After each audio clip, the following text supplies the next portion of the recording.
Welcome back, everyone, to the Shred Takes podcast show brought to you by me, Mike Shredder.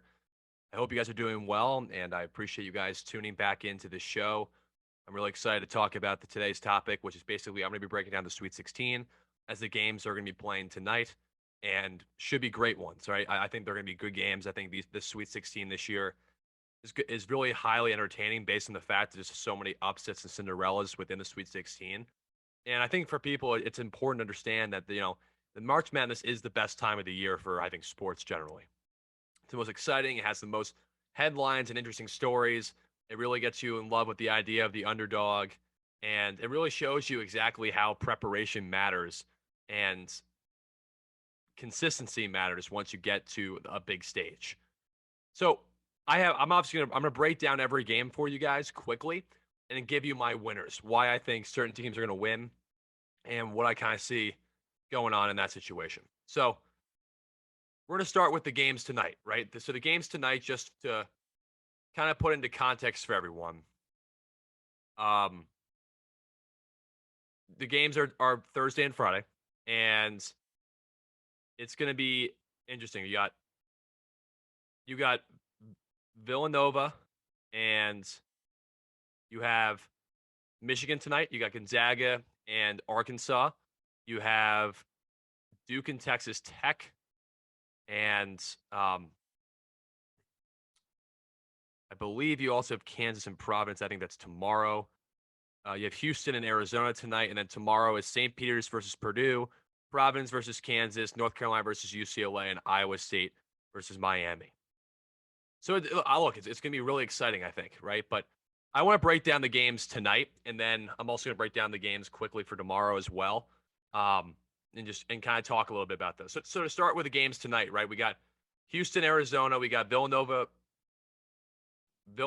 and Michigan, and then we have Texas Tech, Duke, and Gonzaga, Arkansas. Right. So I'm going to start off with Villanova and Michigan because that's the first game, right?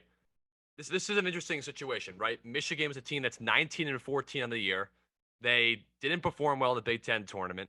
They had all of the headlines with the suspension of Coach Juwan Howard, who seems to obviously have mended that. And sometimes your emotions get the best of you in a situation, and it's important just to understand that the players had his back ever since their loss. They turned the new page. They finally have started to figure out a way to play effectively. They just beat Tennessee, who was a sleeper pick to get to the NCAA championship for a lot of people. I personally had them losing to Villanova in the Sweet 16, but looking at this just from an angle, right? Michigan has been a major surprise, but they also have one of the most talented teams in the country on paper, right? They were a preseason top 10 team in the country, so they have the talent to put it together. They just haven't played consistently with it. To break down a little bit about them, Hunter Dickinson has had 21 points and 27 points in his tournament games. 21 against Colorado State, 27 against Tennessee. And he's obviously a load, right? He's averaging 18 and a half and 8 rebounds a game. You give him the ball in the low post, you're going to get to his left hand. He's 7'1". He's very strong.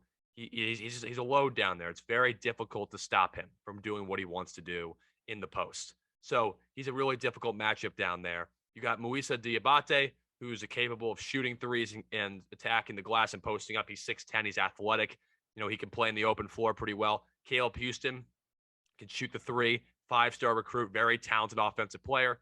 You have Eli Brooks, who's also a well-seasoned guy who's done a lot of good things for Michigan in just the time that he's been there. And look, right there, they bought in, and their biggest thing that they have the advantage in this game tonight is the fact of that they're a lot bigger than Villanova, right? And they probably are slightly more athletic overall. Villanova's got some good athletes as well, but the size advantage is definitely going to go to Michigan. And Michigan, again, has used that size effectively in their first two games. And I think that's important, right? But the issues they do have is they're not always consistent, right? That, it's based off their record. They were not very consistent this year. And they don't really force turnovers defensively, right? And against Villanova, you kind of have to do that because Villanova's not going to beat themselves. You're going to have to beat Villanova because they're not going to turn the ball over. And on Villanova's side, right, obviously you look at Villanova, they're a team that is top 15 in offensive efficiency this year. I think that when I looked at the rankings and team rankings, they're 14th in offensive efficiency. You look at the fact that also Villanova has Colin Gillespie, who's right now rated as one of the best point guards in the country, the Big East Player of the Year. Justin Moore, who's an incredible offensive player, can shoot the three, get to the basket, very poised. Jermaine Samuels, who does a lot of the great dirty work for the team, capable three-point shooter, can guard multiple positions, get to the rim. Really seasoned, smart guy who's been there for a long time and knows the Villanova way. Eric Dickinson obviously brings a lot of, that kind of inside toughness that they need. Caleb Daniels brings that spark plug off the bench. And Brandon Slater is a guy who can play both ends of the court very effectively for Villanova. So, okay, so who do I pick in this game? I have to go with Villanova based on the fact that they have the least amount of holes that you look at, right? Michigan is going to keep this game very close because of the fact that they're very big and they're athletic, right? But I do think that you look at Villanova is not going to beat themselves. And I think also the fact that they've been in games in the Big East tournament where they didn't play well and still found ways to win has found a way to kind of transfer over to these games that they played now, right? You look at their game against Ohio State, obviously they didn't have a great, period in the second half and still came out to win that game. So I look at Villanova and I think they slightly win this game based on the fact that Michigan's not going to turn them over. I think they're going to find a way to double down on Dickinson in the post. Dixon's probably going to still have a good game, but if you hold them to about 15 points, you have a good chance to win. And I think limiting the other guys is going to be important. And Villanova does defend the three pretty well, and they do rebound pretty well for a team that is undersized. So I like Villanova in this matchup. The second game I want to talk about is Texas Tech versus Duke, right? This is, I think, a very highly anticipated matchup. Texas Tech just beat Notre Dame. Duke just beat Michigan State. And look, obviously the rumor around it is you look at Coach K, this being his final game, possibility, right, of his career, right? But Coach K is retiring at the end of the season, right? So you obviously have that, in that mold of kind of the idea of looking at this game, from that lens. With that being said, I'm going to break down these teams quickly, right? For Duke, obviously, Paolo Banchero, who's been shooting over 60% in his last 4 games, averaging around 18.5 points his last 4 games, averaging about a little over 17 on the year and about 7.5 rebounds. So you look at the fact that he shot 31 of 49 over the last 4 games. You have Wendell Moore, a guy that you can trust, a 13-point-a-game scorer. Mark Williams, who's a very good shot blocker and a guy that gives you about 10 to 15 points a night if it needed to be. Jeremy Roach has been coming on really strong of late. And Trevor Keels, who still averages about 11.5 points a game, despite being a little inconsistent, even though I think he's a very talented player. Duke is one of the more talented teams in the country. And it's evident by their numbers, right? Offensively, they were 5th in offensive efficiency this year. They won the regular season title in the ACC, and they have some big wins, right? They've knocked off Kentucky, they've knocked off Gonzaga, right? They have beaten, and they beat North Carolina at North Carolina by a lot, right? So they are a team that, when capable, is one of the best teams you'll see out there. But their biggest issues has been their consistency, their defense. I mean, their defense is not that great. They don't turn the people over like they did at the beginning of the year, and they're 88th in defensive efficiency. And I also think the fact is they're really dependent on paint points. The reason they beat Michigan State was because of getting into the paint, right? They can hit the three, right? But it's all out of Paolo Banchero being aggressive and the other guys kind of taking charge outside of that, right? They have offensive talent, but again, they can't really play in a low-scoring game that effectively. They did against Notre Dame, but Notre Dame, again, right? That was a game that Notre Dame played as bad as it's played offensively all year and was trying to still figure out how to play with success. And I think they did that better in the later part of the year, right? So I look at Duke, and I think that Duke is obviously an incredibly talented team, but they do have the youth issue, closing out games, and I think the fact is, being able to play in a low-scoring game, in a game of low possessions, that kind of, bodes a little bit in an unfavorable position for the Blue Devils. Now you look at Texas Tech, the Red Raiders, right? New coaching change with Mark Adams as Chris Beard went to Texas, and people wondered how that was going to go. And it actually has turned out to be really good. Texas Tech got to the Big 12 championship game. Right now they're in the Sweet 16, obviously, because of just a couple of things, right? The experience of Kevin McCullough. But I think you look at guys like Bryson Williams, right? Bryson Williams has been fantastic since he transferred over. He's their leading scorer. He's a 6'8" power forward, but he plays the center position for them, right? He's a 40% three-point shooter. He averages about 14 points in the year, and he can take you off the dribble. He is very good in the low post. I mean, he's a low down there just because he's got good footwork and good touch. and he has the ability to face you up and drive on you and get into his moves that way. He's despite being the fact that he's 6'8", he's 240 pounds. He's pretty quick. He's nimble, and he does a good job there. You also look at the fact that they have, Kevin O'Banner, who can rebound at a high level, when needed to do it. He can shoot the three, he can post up smaller defenders. You have Terrence Shannon Jr., good guard, been there for a couple of years, understands how to be effective. McCullough obviously has been on that. He was on that national championship team. The team that got to the national championship back in 2019. So they have that experience. Obviously, their team struggles offensively, right? They're 93rd in offensive efficiency.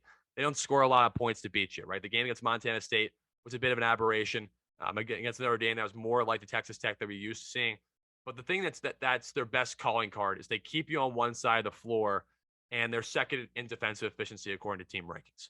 So I look at the fact that they make things really difficult on opposing offense because they keep you on one side of the floor and they don't let you get easy shots. They don't let you get into the paint, driving middle. They force everything baseline into into one side where they can, make sure there's shading help, and that helps their ball screen defense because there's less rotations involved. And that makes them a really tough and difficult team to play against. So based on this, who do I like? I like Texas Tech to win this game. I think Duke's the more talented team. I think Duke has, the more NBA prospects on their team. But this is the case a couple of years ago is when Duke played Michigan State, when Zion Williamson, R.J. Barrett, and Cam Reddish were freshmen, when they played against Cassius Winston and Xavier Tillman and then Aaron Henry and those guys, right? What was, the big catalyst in that game was team basketball versus individual basketball. And Duke is pretty much an individual kind of team, right? I think Texas Tech is going to keep them on one side of the floor. I think they're going to build a wall-type defense on Paolo Banchero, make things difficult for him, right? Paolo's going to have to knock down jumpers consistently. He's going to have to, unless he's willing to go in the post, which he's not always willing to do, which is crazy to me because he's got good post footwork. I mean, he wants to space the floor. I get it when Mark Williams in the court. But Paolo's going to have to be aggressive, and they're going to build, a packed-in defense on him specifically and make the other guys beat him. But they're also not going to just allow those other guys to go off. And again, right, they're a team that's very physical, and again, they win through defense. And I think they're going to keep the game low scoring, and I think that's going to work in their favor.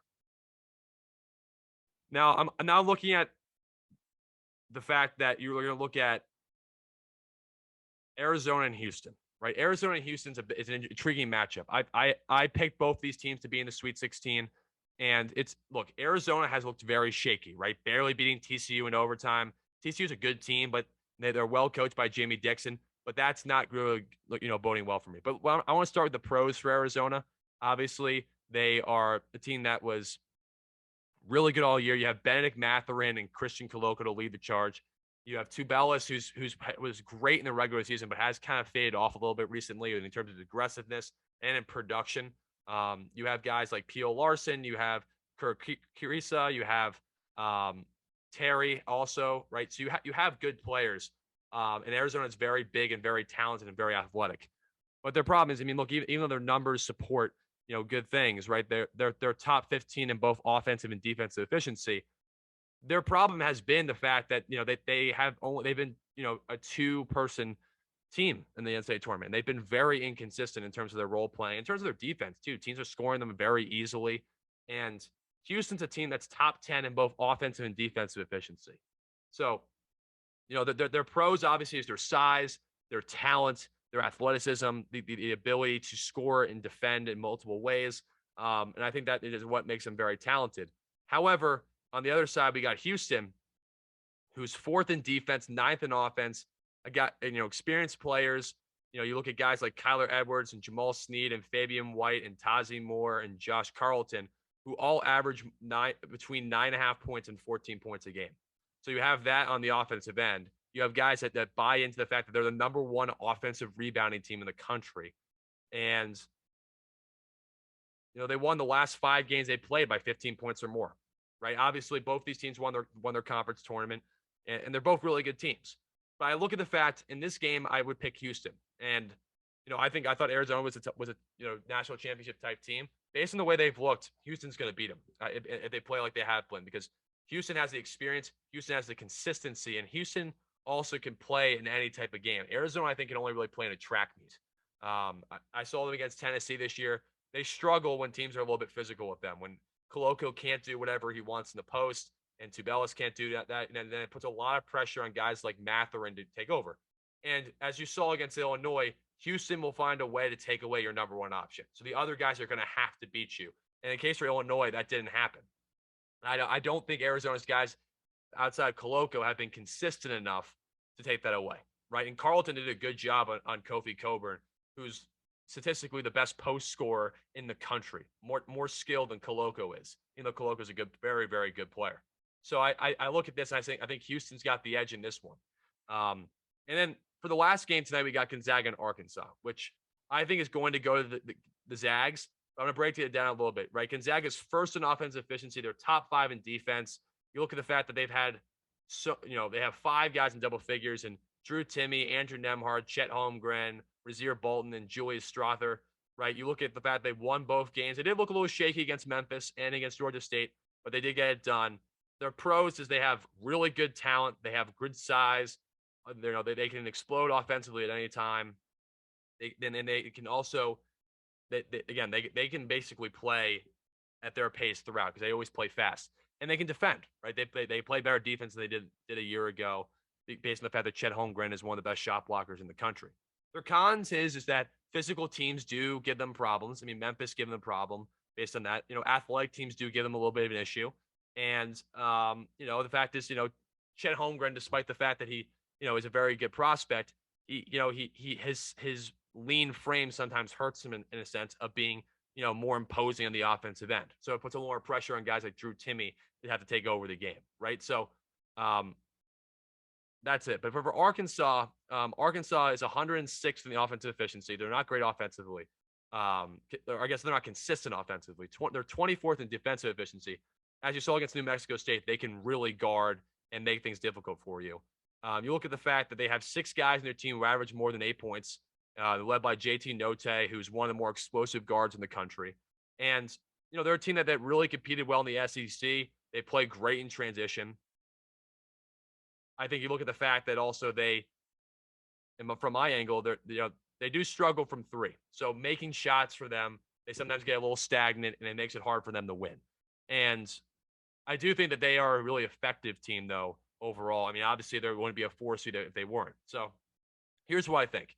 Gonzaga's going to win this game because I just think they're way too deep and way too good offensively for Arkansas to stay in this game. Arkansas, I don't think, shoots it well enough.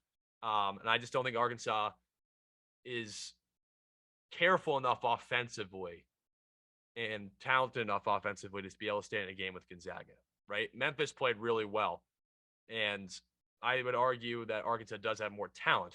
But I do think that Gonzaga is just way too offensively talented, and it's really hard to beat them. There are certain teams who can definitely defend them well enough. I just don't think they have a matchup that's really favorable for them to stop Drew Timme. And if you don't do that, you still have to deal with Chet Holmgren, Nembhard, Rasir Bolton, and Strother, who can all go off at any time themselves. So that's what I think about that game. If you enjoyed that clip, guys, hit that subscribe button and get more from me and the Shred Takes podcast show.